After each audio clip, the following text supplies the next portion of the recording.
Sakit jiwa disebabkan karena menghujat Sang Pencipta, yaitu Tuhan Yesus Kristus. Seseorang yang sering mencemooh Tuhan dan Allahnya orang Kristen, yaitu Tuhan Yesus Kristus, berhati-hatilah dalam hidupmu.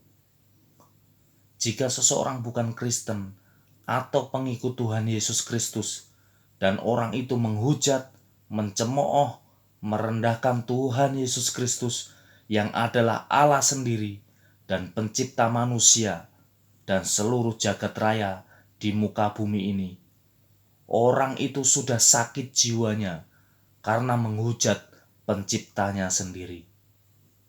Jiwa yang sudah sakit tidak akan pernah bisa disembuhkan sampai kematian datang menjemputnya, kecuali orang itu mengambil keputusan dan bertobat dan menerima Tuhan Yesus Kristus sebagai Tuhan dan Allah dan Juru Selamat dalam hidup orang yang sudah sakit jiwanya itu. Injil Matius pasal yang ke-11 ayat yang ke-28 sampai yang ke-29. Tuhan Yesus berkata, "Marilah kepadaku semua yang letih lesu dan berbeban berat. Aku akan memberikan kelegaan kepadamu. Pikulah kuk yang kupasang dan belajarlah padaku, karena aku lemah lembut dan rendah hati, dan jiwamu akan mendapat ketenangan." Orang yang tidak mau datang kepada Tuhan Yesus dan tidak mau belajar kepada Tuhan Yesus, maka orang itu membuat dirinya menjadi sakit jiwa. Karena seluruh kehidupannya belajarnya bukan dari Tuhan Yesus, tetapi dari dunia. Padahal semua kerajaan dunia dan kemegahannya ada dalam kendali iblis. Matius pasal yang ke-4, ayat yang ke-8 sampai yang ke-10. Firman Tuhan berkata, "Dan iblis membawanya pula ke atas gunung yang sangat tinggi, dan memperlihatkan kepadanya semua kerajaan dunia dengan kemegahannya, dan berkata kepadanya, semuanya itu akan kuberikan kepadamu, jika engkau sujud menyembah aku."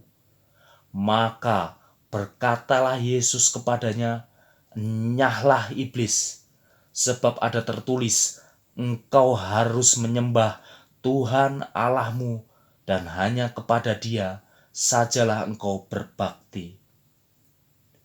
Jika seseorang dalam hidupnya tidak mengikuti cara berfikirnya Tuhan Yesus dalam segala hal, maka orang itu akan menggunakan cara berfikirnya iblis dalam kehidupannya sehari-hari, dan jiwanya akan menjadi sakit karena cara berfikirnya seperti cara berfikir iblis.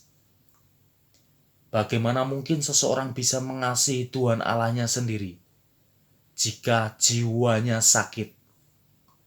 Orang yang jiwanya sakit karena menghujat Tuhan Yesus Kristus, dipastikan orang itu tidak akan pernah bisa mengasihi sesamanya, karena di dalam hatinya adalah iblis. Markus pasal yang ke-16 ayat yang ke-15 sampai yang ke-16. Lalu Tuhan Yesus berkata kepada murid-muridnya, "Pergilah ke seluruh dunia, beritakanlah Injil kepada segala makhluk. Siapa yang percaya dan dibaptis akan diselamatkan, tetapi siapa yang tidak percaya akan dihukum. Jika Anda tidak percaya kepada Tuhan Yesus Kristus, maka Anda ada dalam hukuman seumur hidup. Apapun yang Anda miliki tidak akan pernah bisa membuat jiwamu tenang. Bertobatlah jika Anda belum percaya Tuhan Yesus Kristus sebagai Tuhan Allah dan Juru Selamat umat manusia. Amin.